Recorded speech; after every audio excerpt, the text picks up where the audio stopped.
우리는 그리스도 안에서 그의 은혜의 풍성함을 따라 그의 피로 말미암아 속량 곧 죄사함을 받았느니라. 아멘.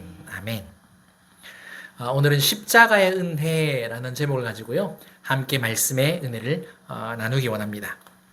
예수님의 피 흘리심, 속량 곧 죄사함, 오늘 본문에 기록되어 있었습니다. 이것을 우리가 좀 더 자세히 알아보려면 레위기의 제사를 살펴보면 좀 더 의미가 확 와닿습니다. 그래서 레위기 제사를 볼 때 어떤 의미를 좀 더 이렇게 살펴보려고 하는데요. 그래서 오늘 그 제사 이야기를 좀 하려고 합니다. 레위기를 보면 맨 처음에 제사의 종류와 방법이 나옵니다.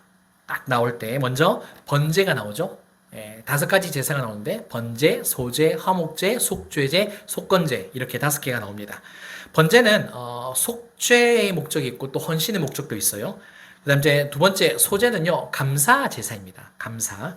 세 번째 화목제는요 3가지의 의미가 있습니다. 감사, 서원, 자원. 이런 목적을 가지고 하나님께 예배하는 거고요. 속죄제는 우리가 잘 알듯이 죄의 문제를 해결하는 겁니다.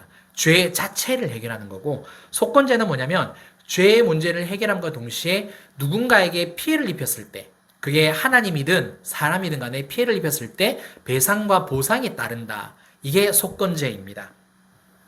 이렇게 목적에 따라서 제사의 명칭이 다 달라지는데 중요한 것은 기본적인 절차는 비슷비슷합니다.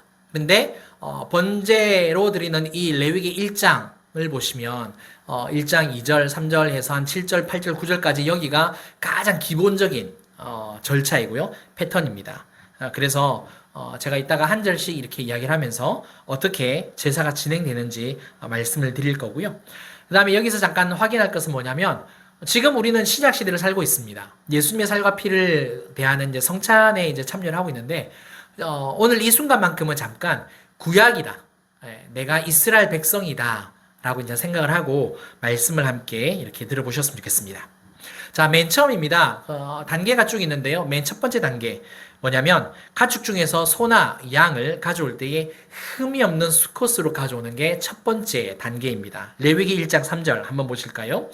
그 예물이 소의 번제이면 흠 없는 수컷으로 회막문에서 여호와 앞에 기쁘게 받으시도록 드릴지니라 이렇게 기록되어 있습니다. 자, 하나님께서 기쁘게 받으셔야 된답니다. 그러니까 제물이 어때야 된다는 얘기입니까? 어떤 상태? 흠이 없는 상태, 뭐 무흠이라고도 이야기를 하고 있죠, 그죠?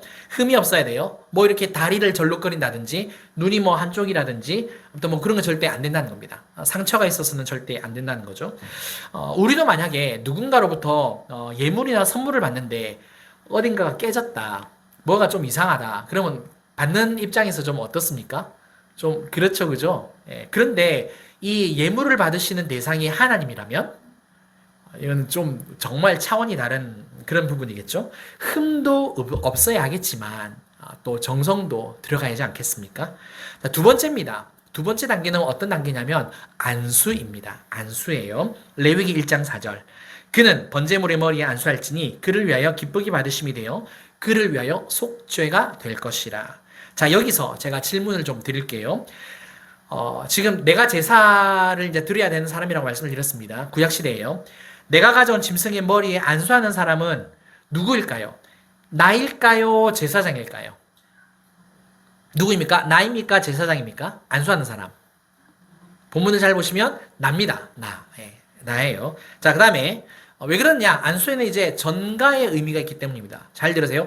전가의 의미가 있다. 전가의 의미가 있다. 내가 지은 죄를 소나 양에게 전가하는 것이 안수입니다. 그래서 소나 양이 움직이지 못하도록 살아있는 거잖아요. 움직이질 거 아니에요. 그러니까 걔를 못 움직이게 꽉 누르기도 하고요. 어떤 경우에는 이렇게 발로 꽉 이렇게 밟아야 되는 경우도 있습니다. 아무튼 그렇게 한 상태에서 내 죄를 막 말해야 돼요. 말을 해야 됩니다. 내가 무슨 죄를 지었습니다. 무슨 죄를 지었습니다. 제사장이 다 들어요. 그럼에도 불구하고 다 말을 해야 됩니다. 무슨 죄를 지었다라고. 이게 안수입니다. 자, 이제 세 번째 단계입니다. 세 번째 단계. 한 번 더 질문을 이제 드릴게요. 제물을 죽이는 사람은요, 나일까요? 제사장일까요?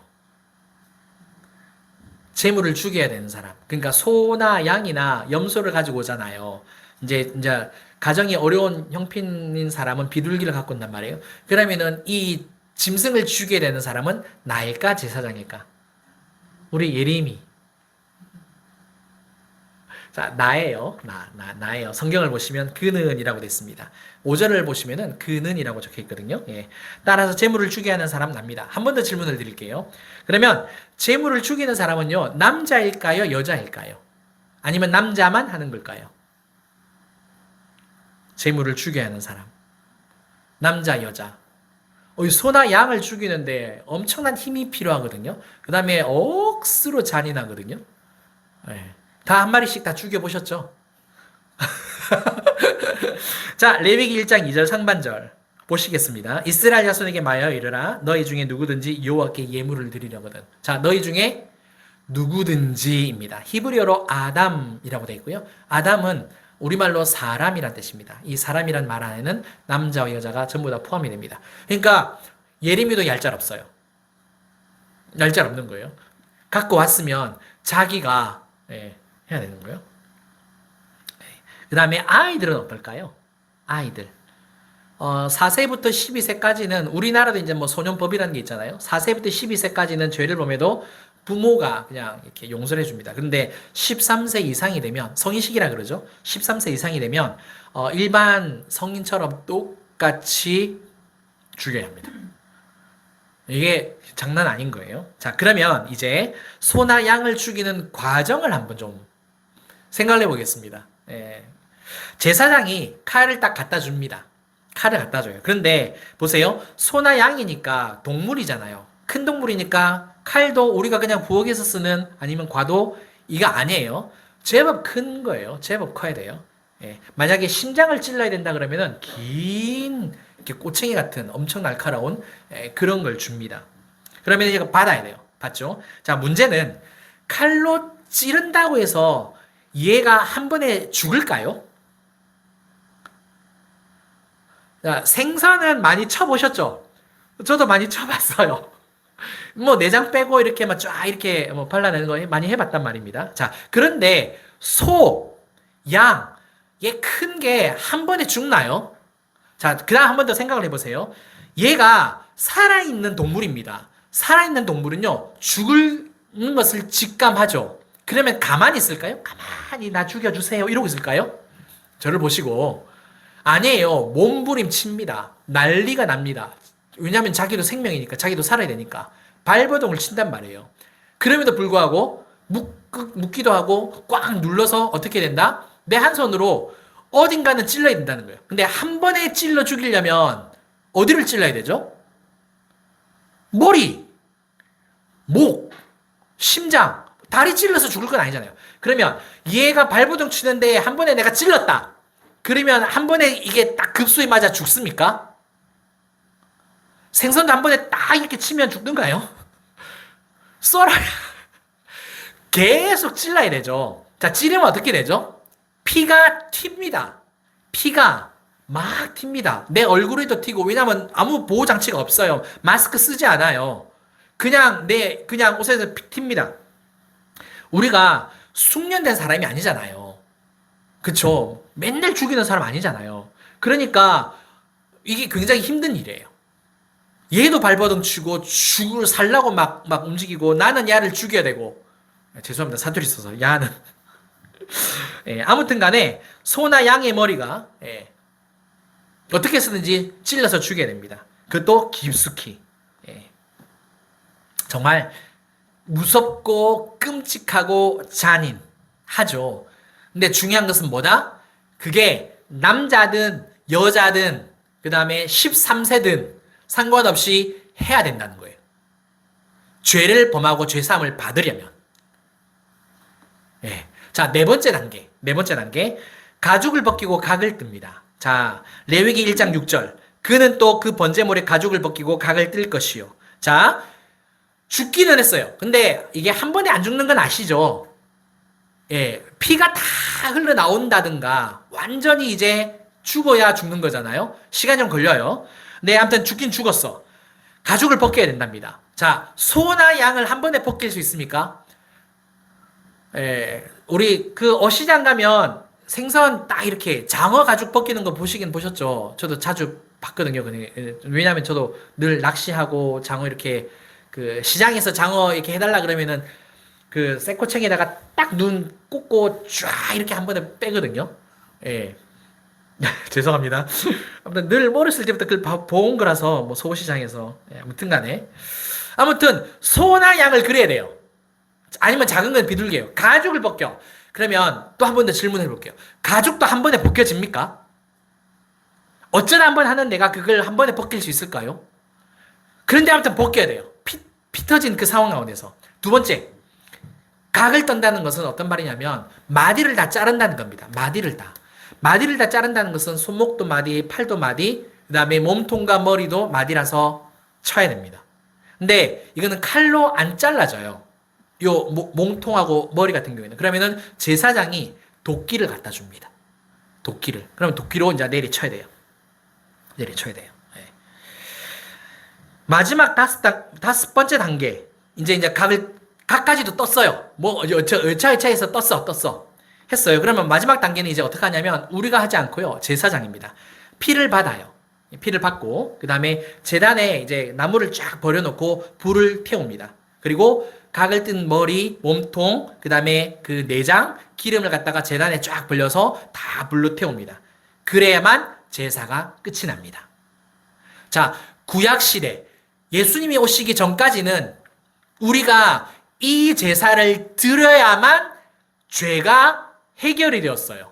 그러니까 내가 무조건 어떤 죄든지 간에, 물론 이제 그냥 그날 저녁까지만 기다리면 되는 제사가 있다 그러잖아요. 그냥 부정한 상태.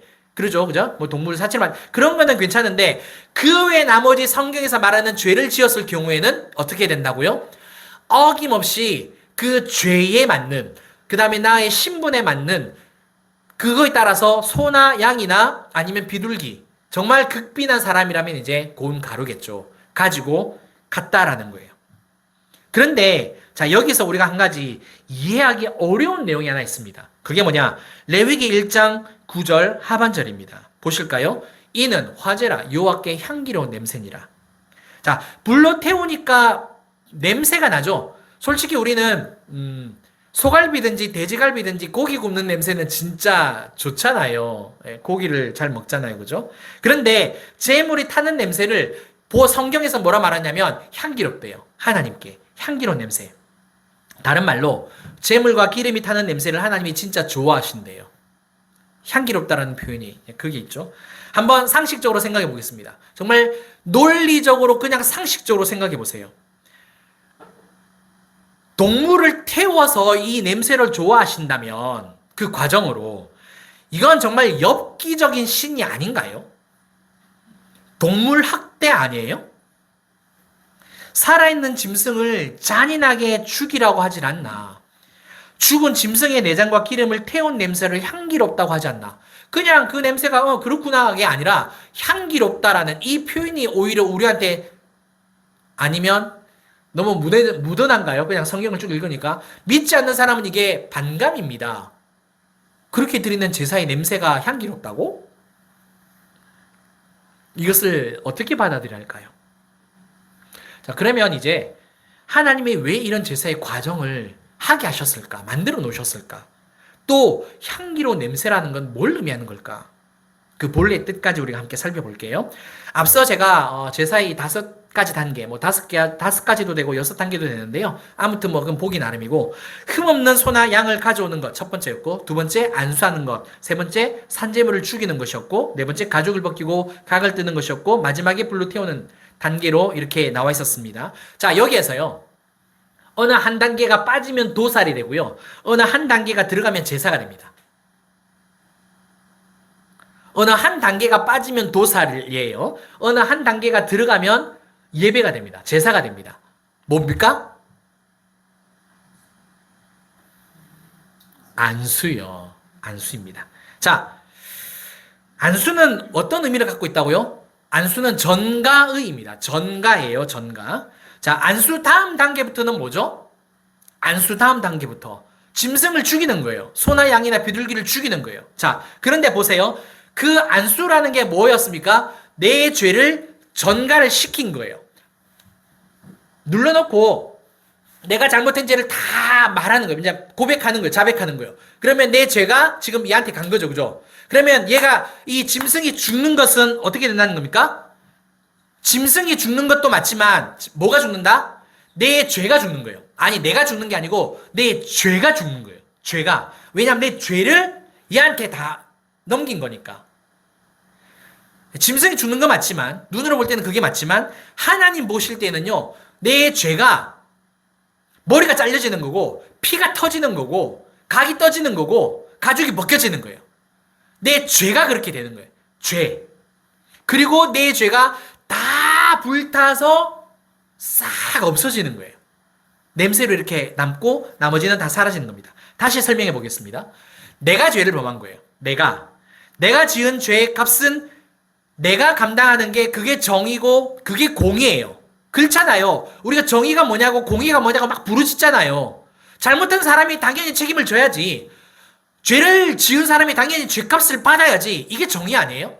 Justice, righteousness. 그렇잖아요. 그러면 내가 죄인이기 때문에 내가 죽어야 되는 거예요. 내가 죄값을 담당하는 거란 말입니다. 내가 죄인인 거예요. 죄를 심판하시는 그 공의의 하나님이 나를 어떻게 하셔야 된다?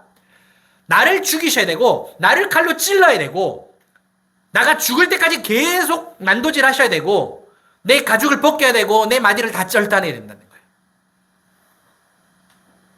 그래야만 죄에 대한 하나님의 진노가 풀어지는 거예요. 죄에 대한 진노가 풀어지는 것. 이게 제사에 숨겨놓은 하나님의 공의입니다. 제사에 숨겨놓은 예배에 숨겨놓은 우리가 드리는 이 예배 아까 회개 기도했잖아요. 그렇죠? 하나님의 공의예요. 세상에서 예배 시간이니까 설교니까 말을 순화할게요. 순화해서 말씀을 드릴게요. 세상에서 가장 어리석은 사람이 누군지 아세요? 나 하나님 안 믿겠다. 예수님 안 믿겠다는 사람이에요. 내가 하나님 모른다. 하나님과 전혀 상관없다고. 그 사람이 누구냐고. 하나님을 안 믿겠다라고 말하는 사람이 가장 어리석은 사람이에요. 정말 순화해서 말씀을 드리는 거예요. 세상에서 제일 불쌍하고 제일 어리석은 사람입니다. 왜 그렇습니까? 죄 가운데서 내가 죄인이면 하나님이 죄에 대해서 나를 그렇게 죽이셔야 되거든요. 하나님의 진노가 얼마나 무서운지 우리가 자연재해를 보면 알잖아요. 지금 미국과 이스라엘과 이란이 전쟁을 하는데 거기에 떨어지는 그 폭탄으로 말미암는 사람들의 죽어나감보다 더 비참한 자연재해로 후쿠시마의 그 쓰나미로 말미암아 모든 게 다 쓸려가는 화산, 지진, 뭐 어떤 사고로 그냥 불이 나가지고 다 뭐 죄도 남지 않고 싹 사라지는 어떤 그런 사고로 인한 그 죽음들. 그거는 세 발의 피라는 거예요. 하나님의 진노하심이라는 것은 어마어마하게 무섭고 사람으로서 견딜 수 없는 게 하나님의 진노하심이요 심판입니다. 그런데 그런 진노하심 앞에서 하나님이 없다고? 하나님을 욕한다고요? 하나님을 안 믿겠다고요? 그건 진짜 어리석은 거예요. 감당할 수 없어요. 정말 감당할 수 없어요. 미쳐버릴 정도로, 아니 미치지 못할 정도로 감당할 수 없어요. 예배와 제사에 숨겨오는 하나님의 공의입니다. 그런데 정말 하나님이 바보세요. 정말 바보 같으신 하나님이 어떻게 하셨느냐? 제사를 만드신 거예요. 예배하라고 말씀하신 거예요. 왜? 내가 그 하나님의 진노를 심판을 감당할 수 없다라는 것을 너무나도 잘 아셔서 그래서 빨리 소에 전가하라고 양과 염소에 전가하라고 비둘기한테 전가하라고 네 가정 형편이 안 되면 가루라도 들고 와서 나한테 잘못했다고 이야기하라고. 지금 이 시대로 말하면 예수님 내가 잘못했습니다라고 고백하라고 회개하라고. 이게 하나님께서 우리에게 길을 열어주신 거예요. 자, 그렇다면 여기서 또 중요한 사실 한 가지 있습니다. 그게 뭐냐? 안수는 아까 제가 전가라 그랬습니다. 전가는 사실 한 방향이 아닙니다. 쌍방입니다. 보세요. 내가 짐승에게 내 죄를 전가시켰어요. 그러면 그 소나 양이나 그 비둘기는 어떤 상태였습니까? 흠이 없는 상태였어요. 그쵸? 흠이 없는 걸 가져오라 그랬잖아요. 왜 하나님께서 흠이 없는 걸 갖고 오라 그러셨습니까? 내가 그 짐승에게 흠이 없는 그 짐승에게 내 죄를 전가하면 그 짐승의 흠이 없는 게 나한테 오는 거예요. 이렇게 전가가 다시 되는 거예요. 그러니까 전가는 원웨이가 아니고요. 내 죄가 전가되면 그 흠이 없음이 나한테 다시 전가가 되는 거예요. 내가 예수님을 믿으면 내 죄가 예수님께 전가가 되는 거고, 그렇죠? 그리고 예수님이 그 죄를 다 덮으시는 거고, 그 예수님의 흠이 없음이 나한테 오는 거예요. 이게 전가예요. 이 은혜를 우리에게 주신 거예요. 그래서 제사에 숨겨놓은, 예배에 숨겨놓은 하나님의 사랑입니다. 그러니까 제사에는, 예배에는 죄를 심판하시는 하나님의 공의, 그리고 나를 용서해 주시고 사랑해 주시는 하나님의 사랑, 이게 같이 있는 거예요. 그래서 십자가를 우리 공의의 십자가, 사랑의 십자라고 이야기를 하는 겁니다. 따라서 하나님께서 이렇게 제사와 과정을 요구하신 이유는 뭐냐? 내가 죄에 대한 이 진노를 감당하실 수 없는 것을 아셔서 전가해라. 그러면 내가 너를 용서해 줄게. 나는 너를 너무나도 사랑하기 때문에 내 진노로 말미암아 죽는 것을 내가 참아 볼 수 없다는 거예요. 내가 참아 볼 수 없다는 거예요. 하나님이. 그래서 구약 시대는 그렇게 잔인하고 끔찍한 정말 동물 학대와 같은 그런 제사이지만 만들어 놓으셨다는 거예요. 그렇게 해서라도 하나님이 내가 너를 이토록 사랑한다고. 이렇게 사랑한다고. 이 하나님의 공의와 사랑을 꼭 믿고 나아가는 저와 여러분들 되시기 바랍니다. 아멘. 이번에는요, 향기로운 냄새에 대해서 짧게 말씀을 드리겠습니다. 레위기 제사를 쭉 계속해서 읽어보시면은 여호와께 향기로운 제사라고 계속 나옵니다. 여호와께 향기롭더라. 이 표현이 반복해서 나옵니다. 반복해서 나와요. 그런데 이 향기롭다라는 뜻이 있습니다. 그게 뭐냐면 안식하다. 향기로운 제사이니라 됐으니까 안식의 제사이니라. 이렇게 해석이 됩니다. 본래 뜻이 그겁니다. 어떤 의미냐 이겁니다. 하나님이요, 내가 죄를 지은 죄인이었으니까 너무나도 고통스러우신 거예요. 너무 슬프신 거예요. 마음이 너무 아프신 거예요. 왜? 나를 볼 때 내가 죽으면 안 되거든요.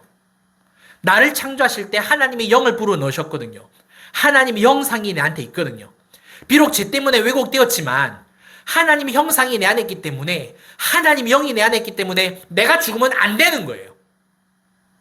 그토록 나를 사랑하신다는 거예요. 그래서 죄로 말미암아 너무 하나님의 마음이 힘드시니까, 그렇잖아요. 우리 부모님들이 자식 생각하면 자식이 안 되고 뭐가 어려우면 어떻습니까? 자식이 죄를 지어서 만약에 뭔가 죄값을 치러야 된다 그러면 부모의 심정은 그거잖아요. 내가 대신 할게. 그거 아니겠습니까? 하나님 마음이 이렇다는 거예요. 그렇기 때문에 빨리 제사를 드려서, 빨리 이 과정이 힘들지만 제사를 해서 다 불러 태워라. 그러면 너를 향한 내 마음이 어떻다라고요? 아픔과 고통과 괴로움이 다 사라진다는 거예요. 너를 볼 때 다시 내가 안식할 수 있다는 거예요. 그래서 여호와께 향기로운 제사라, 여호와께 안식의 제사라. 하나님이 나를 보시고 다시 안심하신다는 거예요. 마음을 놓으신다는 거예요. 그래, 너한테 죄가 있으면 안 돼. 왜? 내가 너를 사랑하니까. 너는 내 자식이니까.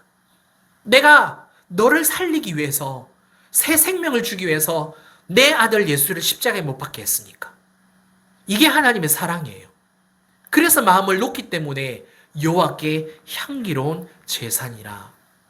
마음을 안심하신다는 겁니다. 사랑하는 성도 여러분, 우리는 감사하게도 더 이상 구약시대의 제사를 드릴 필요는 없습니다.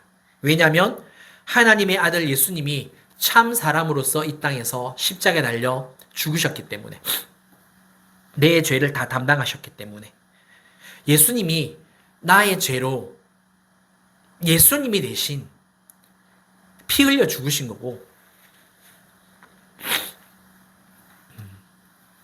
가족이 벗겨지신 거고, 나 대신에 예수님의 마대가 절단이 된 거죠. 물론 그게 그렇게 된 건 아니지만 죄의 값을 치렀다는 게, 그런 고통을 예수님이 다 받으셨다는 겁니다. 그래서 예수님의 살과 피를 대한다는 것, 내가 예수님을 믿는다라는 것이 어떤 의미인지를 오늘 이 말씀을 통해서 정말 마음에 잘 새기시고 절대 예수님을 떠나지 않으시기를 바랍니다.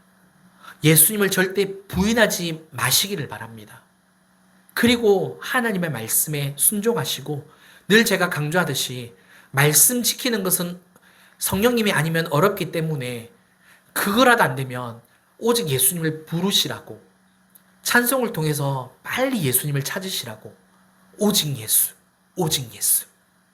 그리고 그 부족함과 연약함 속에서 주님을 찾으시는 가운데 주님의 사랑을 힘입어 다시 일어서시고 이번 고난주간 가운데 그 예수님을 기억하시면서 승리하는 저와 여러분 되시기를 주님의 이름으로 축원합니다. 아멘. 우리 함께 짧게 찬양하고요. 기도하고 마치겠습니다. 보혈을 지나 처음부터 끝까지 한 번만 부르겠습니다.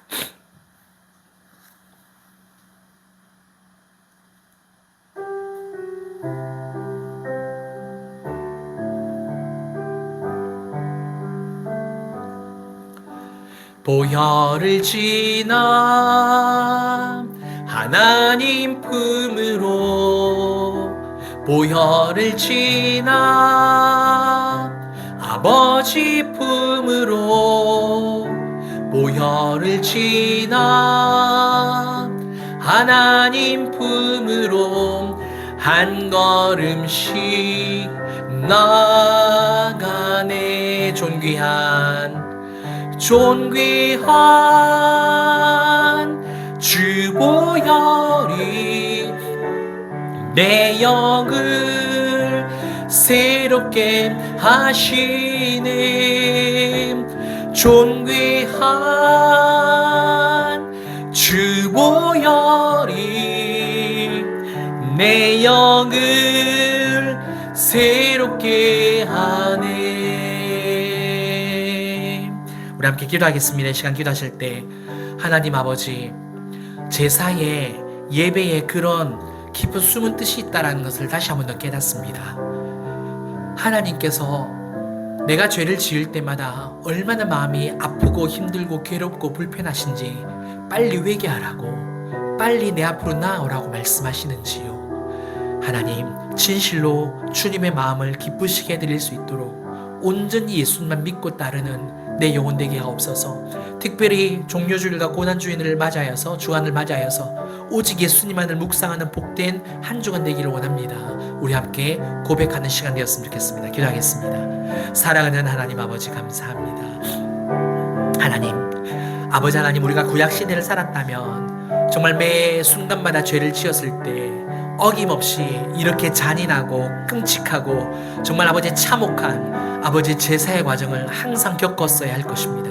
그런데 이제는 예수 그리스도로 말미암아 하나님 앞에 회개함으로 나아가게 아버지 길을 열어주셨습니다. 아버지 하나님, 이 모든 것들도 하나님의 은혜인 줄을 믿사오니 하나님이 나를 이토록 사랑하시고 이토록 아끼시고 이토록 귀하게 여기신다는 것 깨달아서 오직 예수, 오직 예수, 오직 예수, 하나님 오직 예수님만을 붙들고 믿고 바라보고 사랑하는 저와 사랑하는 우리 모든 성도님들과 우리 교회가 될 수 있도록 하나님 도와주세요. 절대 예수님을 부인하지 않고 예수님을 떠나지 않고 오직 예수님만 사랑하는 이 믿음 가운데서 하나님, 우리가 하나님의 진노를 피해가며 아버지 그 하나님의 자녀로서 아버지 인생을 드릴 수 있도록 도와주세요. 주님 감사합니다. 영광 받아주시옵소서.